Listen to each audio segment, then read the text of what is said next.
Then it's going to walk through who a FAFSA contributor is. Like I said, as a dependent undergraduate student, this is likely going to be your parent or your parent's spouse. If your parents aren't together and your FAFSA parent is remarried, you may be required to provide that information of your step parent. But you're going to go through and define and understand who your FAFSA contributors are. And here's a nice brief explanation as well as a video.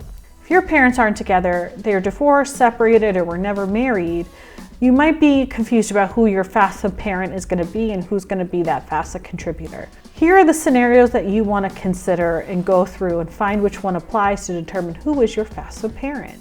Essentially, it's going to be if your parents are married and they file taxes jointly, only one parent is required to be the FAFSA contributor. Now that's because if they filed a joint tax return, when they authorize the transfer of that information from the IRS, it's going to take the full tax return, which would have both parents' information if they filed jointly. If they filed separately, then both of your parents would be FAFSA contributors and they would both have to complete a portion.